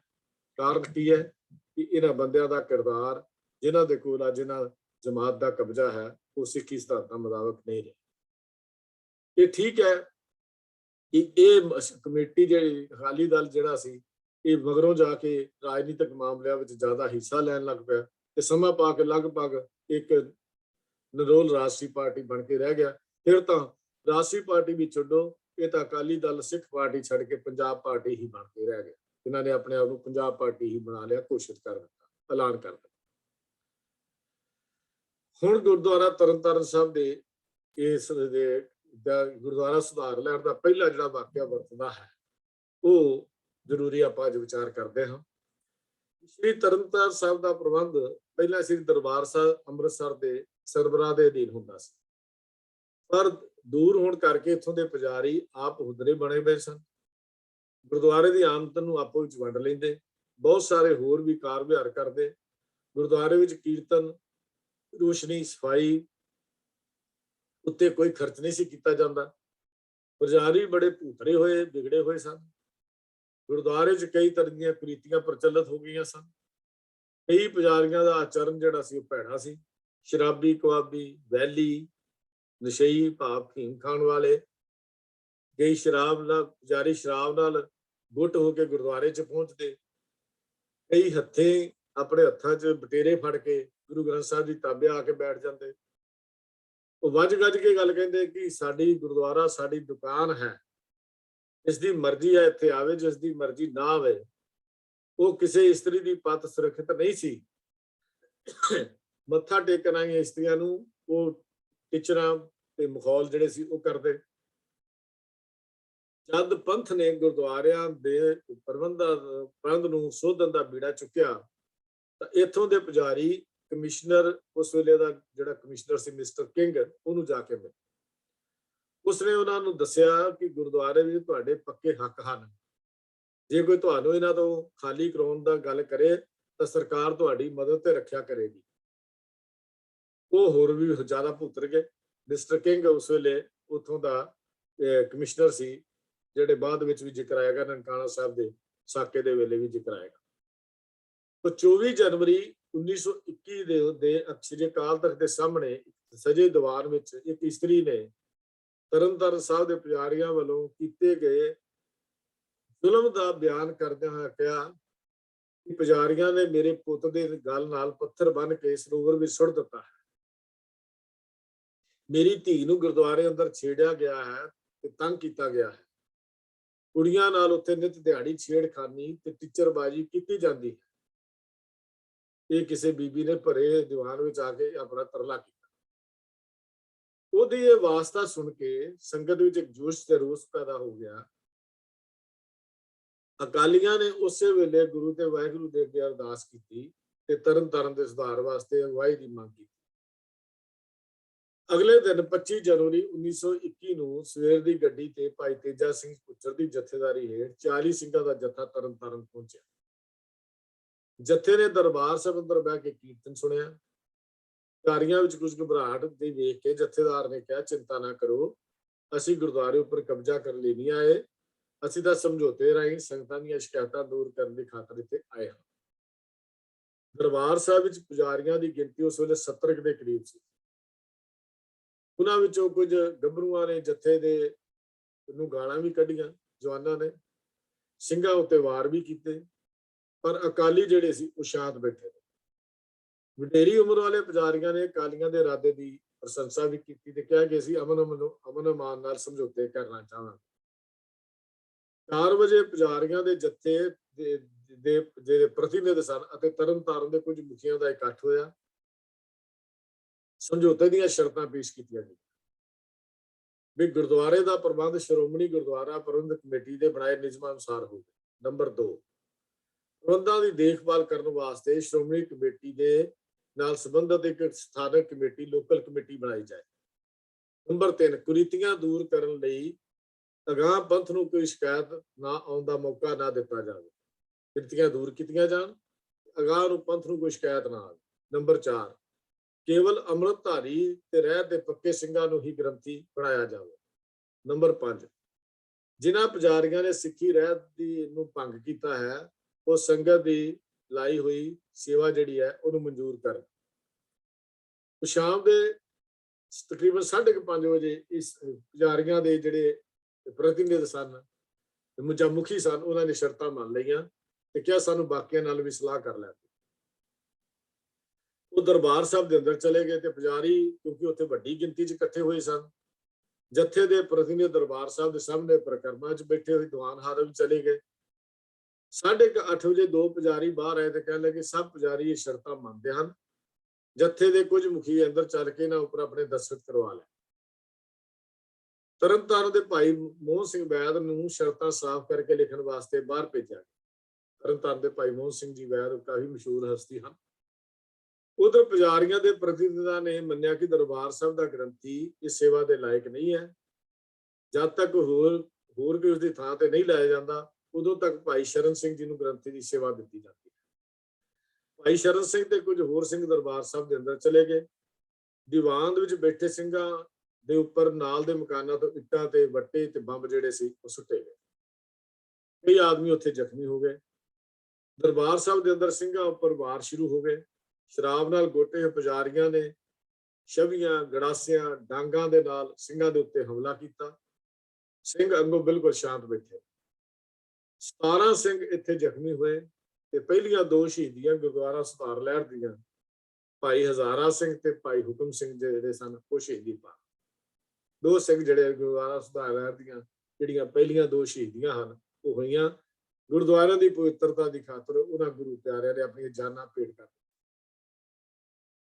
26 ਜਨਵਰੀ 1921 ਨੂੰ ਸਿੰਘਾਂ ਨੂੰ ਦਰਬਾਰ ਸਾਹਿਬ ਤਰਨਤਾਰਨ ਦਾ ਪ੍ਰਬੰਧ ਸੰਭਾਲ ਲਿਆ ਤੇ ਗੁਰਦੁਆਰੇ ਦੇ ਪ੍ਰਬੰਧ ਲਈ 15 ਮੈਂਬਰਾਂ ਦੀ ਕਮੇਟੀ ਜਿਹੜੀ ਸੀ ਉਹ ਬਣਾ ਦਿੱਤੀ ਗਈ।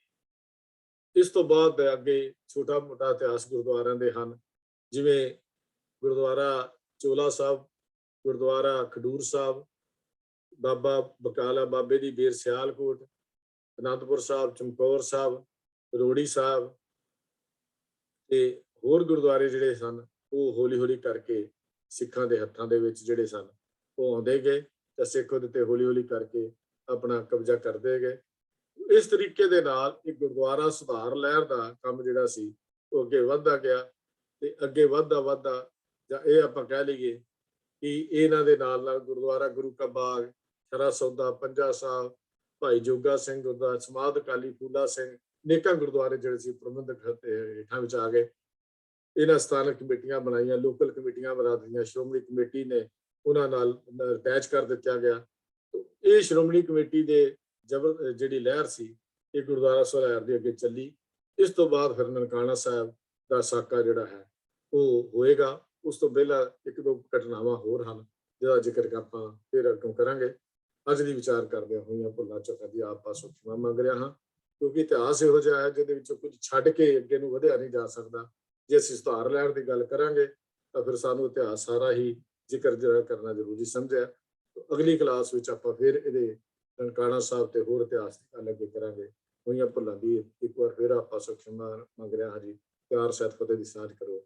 ਵਾਹਿਗੁਰੂ ਜੀ ਕਾ ਖਾਲਸਾ, ਵਾਹਿਗੁਰੂ ਜੀ ਕੀ ਫਤਿਹ।